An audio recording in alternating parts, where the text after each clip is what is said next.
नमस्ते दोस्तों, rich gold में आपका स्वास्थ्य संबंधी चर्चा के अंदर आज मैं आपको होम्योपैथिक के अंदर कहाँ कहाँ किस चीज़ के अंदर कहाँ मतभेद है अथवा कहाँ ये जानना ज़रूरी है कि मैं दवा कैसे लूँ और कितनी लूँ, तो हर कोई अपने अपने तरीके से बताता है।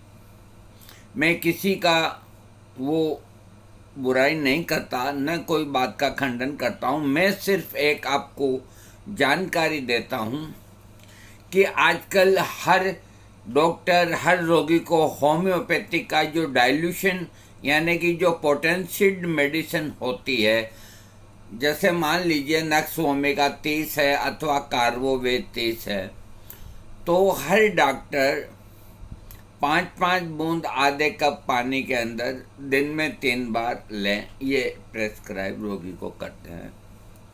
इसमें कोई नुकसान नहीं सिवाय पैसे के।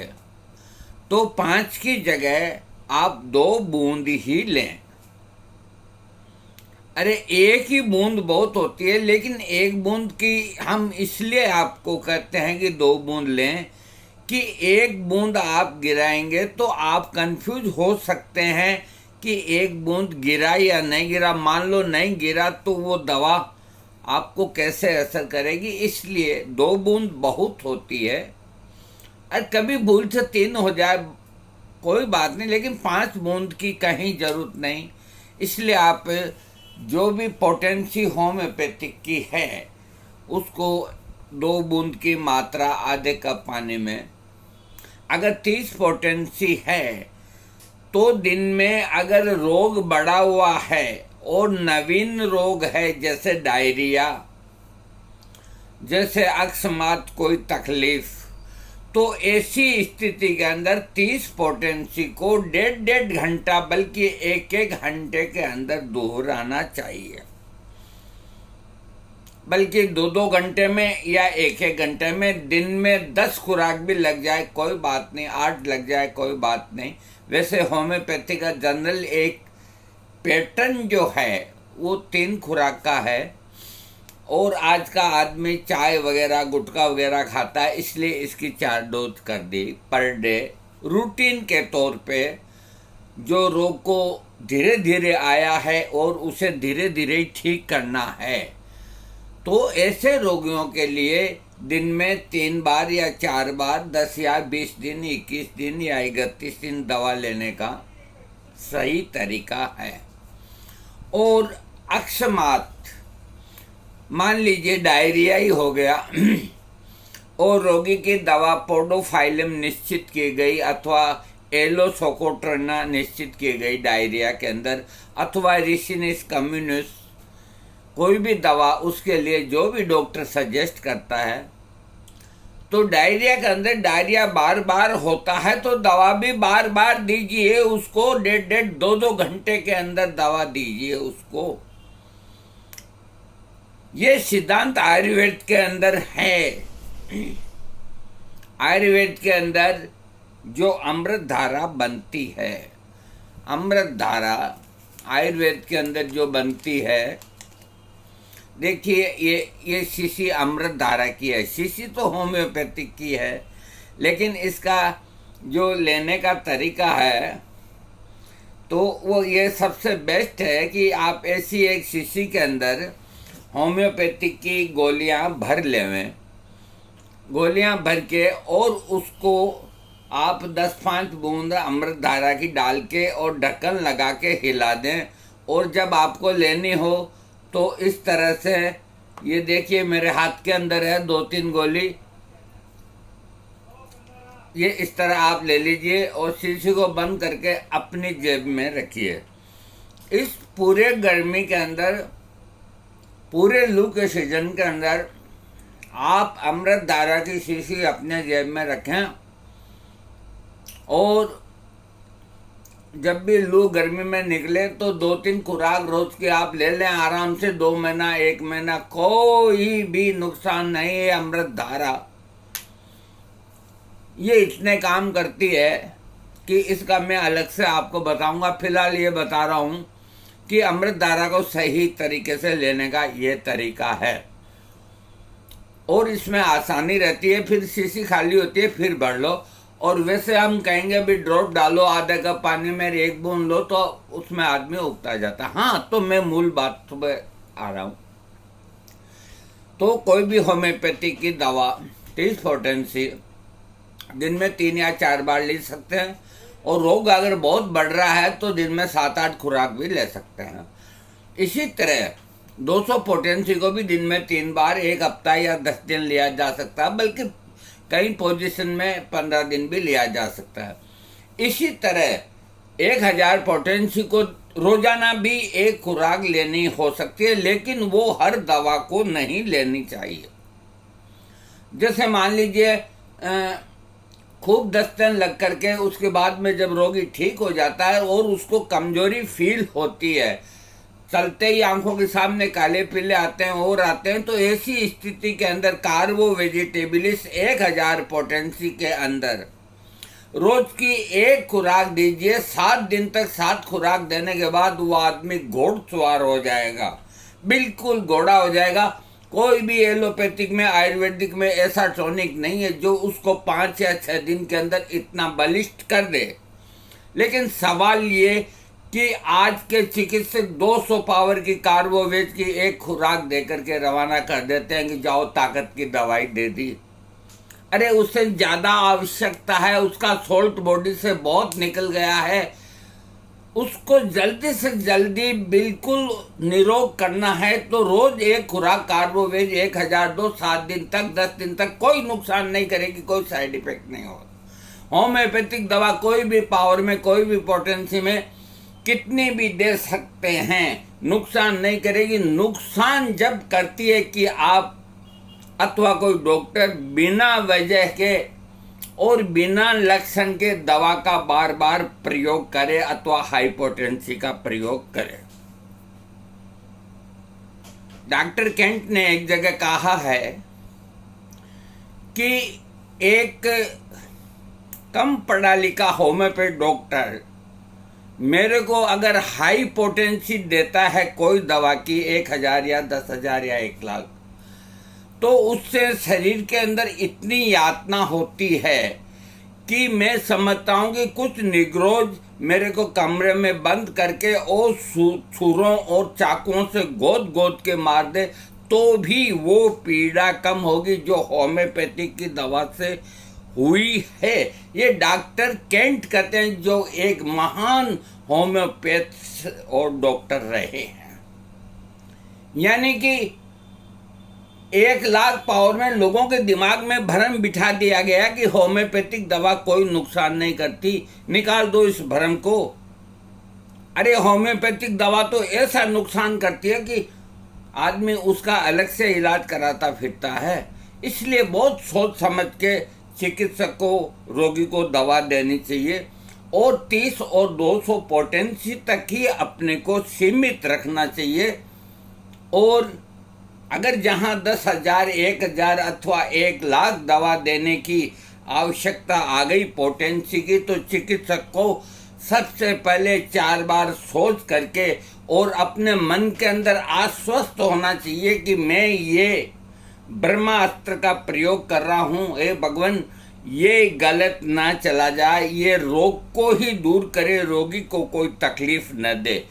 ये सारी बात पे विचार करके आप 1 लाख पावर का इस्तेमाल करेंगे तो रोगी निरोग होगा और बिल्कुल तंदुरुस्त होगा, और वो दवा कोई नुकसान नहीं करेगी। लेकिन बिना सोचे समझे बहुत जल्दी के अंदर अगर आपने 1000, 10,000 अथवा 1 लाख पोटेंसी का प्रयोग रोगी पर कर दिया, तो रोगी तो ये समझता है कि होम्योपैथिक दवा से कोई नुकसान नहीं होता, और उसको जो दूसरी तकलीफ होती है उसका वो और जगह दूसरे डॉक्टरों से इलाज कराता रहता है, पैसा बर्बाद करता है, अपना स्वास्थ्य खराब करता है।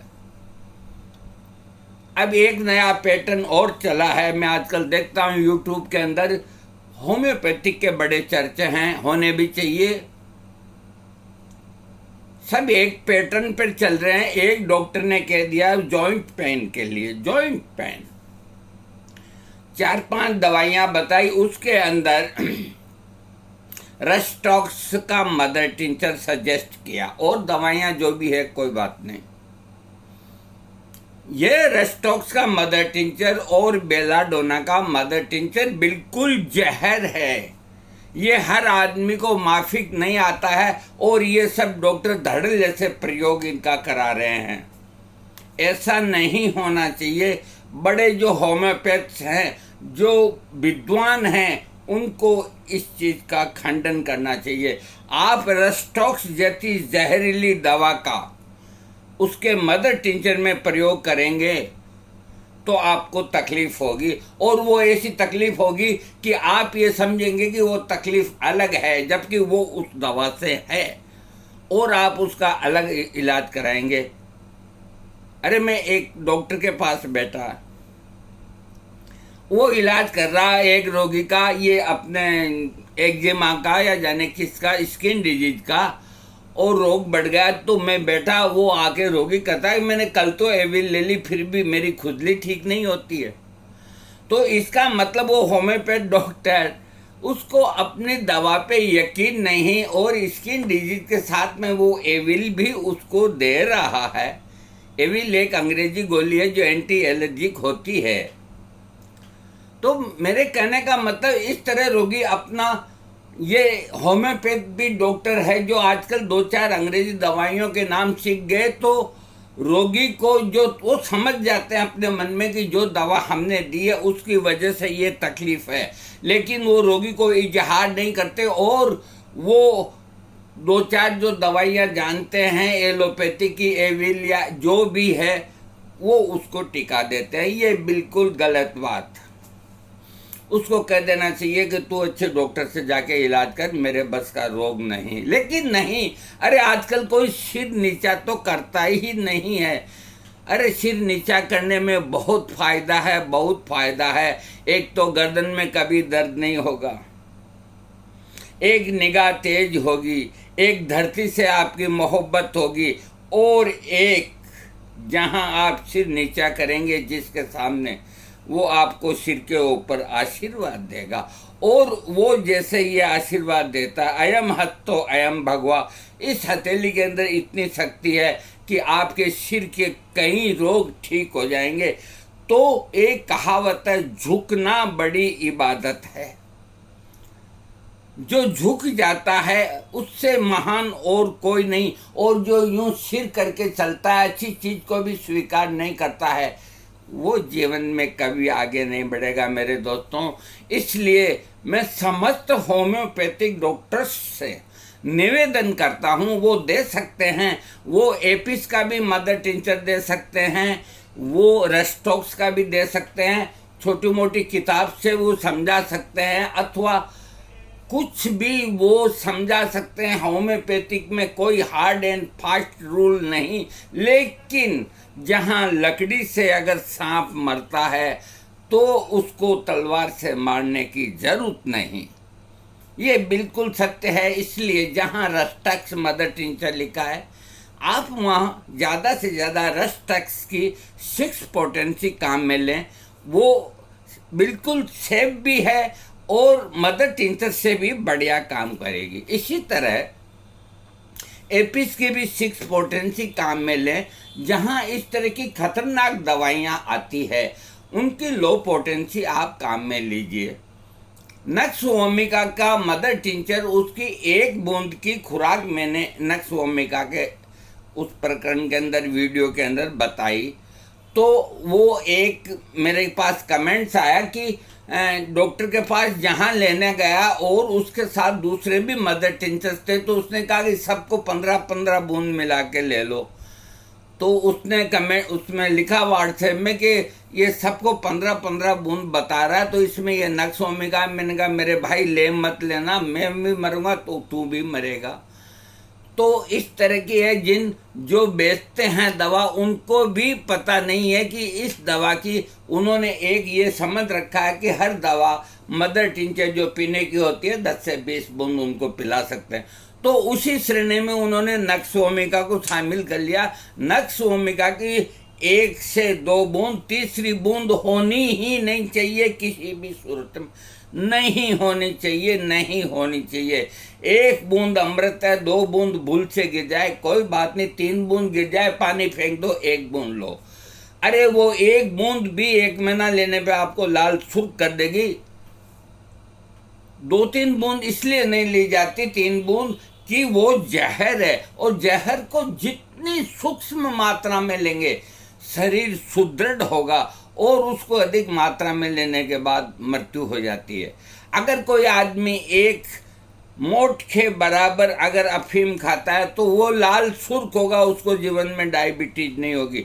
मैं अफीम का पक्षपाती नहीं हूँ, अफीम एक बहुत खराब चीज़ है और एक तरह से जहर है जो आदमी को एक बार लत लग जाती है, छूटती नहीं है। लेकिन एक उदाहरण देके कहता हूँ कि 1 मोट के बराबर ही अगर खाएगा तो हमेशा ठीक रहेगा। इसी तरह कैनाबिस इंडिका भांग, 2 रत्ती भांग आयुर्वेद ने आदमी की खुराक बताई है। 2 रत्ती यानी कि 240 मिलीग्राम।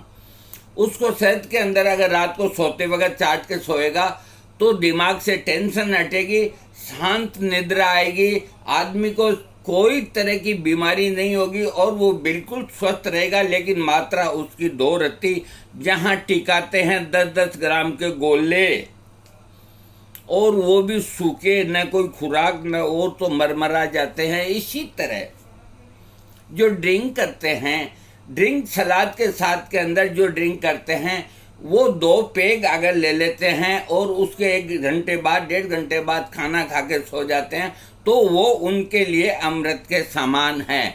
लेकिन जो क्वार्टर पे क्वार्टर खाली करते जाते हैं अथवा नमकीन और ऐसी फालतू चीज़ों के साथ ड्रिंक करते हैं तो वो बीमार होकर के मर जाते हैं। दोस्तों, होम्योपैथिक एक ऐसा सब्जेक्ट है कि आदमी अगर 7 जन्म ले ले तो वो महात्मा हैनीमैन जो इसका जन्मदाता है वो एक ऐसी गुत्थी उलझा करके छोड़ गए कि आदमी उसके अंदर लाखों करोड़ों साल तक उलझता ही रहेगा, उसको नहीं काबू में कर सकता। इसलिए होम्योपैथिक में क्या है और क्या नहीं ये सब जो जानते हैं वो हैं। और ये एक ऐसी चिकित्सा है होम्योपैथिक की कि इसको बिना पढ़े कोई आदमी इसकी चिकित्सा नहीं कर सकता। आयुर्वेद में नबज दे के वात कफ पित्त का पता लगाया जा सकता है। होम्योपैथिक एक लाक्षणिक चिकित्सा है। रोगी को सामने बिठा के ज़्यादा से ज़्यादा लक्षण लेकर के, और उन लक्षणों के अंदर कौन सी दवा के अंदर उसके ज़्यादा लक्षण हैं उस दवा को आप उस रोगी को दीजिए, वो रोगी ठीक होगा। कम से कम एक दवा के अंदर एक रोगी के 3 लक्षण मिलने बहुत ज़रूरी हैं। 3 लक्षण अगर मिल जाए, जैसे आदमी कहे कि मुझे प्यास बहुत लगती है, तो प्यास ब्राइनिया में भी लगती है और आर्सेनिक में भी लगती है। लेकिन अगर ये रोगी ये कहे कि मुझे प्यास थोड़ी थोड़ी देर में लगती है और पानी भी थोड़ा थोड़ा पीता हूँ, तो ये आर्सेनिक उसकी दवा हुई। अगर ये रोगी कहे कि मेरा दिन भर गला सूखता है, मेरे को बहुत प्यास लगती है और जब मैं पानी पीता हूँ तो खूब पीता हूँ, तो ये ब्राइनियो का लक्षण हुआ। थोड़ा आपको ये जो डिफरेंस है अपने दिमाग में सेट करके और रोगी को दवा दीजिए, वो निरोग होगा और आपको दुआएं देगी। और दोस्तों, मेरा वीडियो काफ़ी बड़ा हो गया है, आपको पसंद आए तो सब्सक्राइब कीजिएगा। थैंक्स।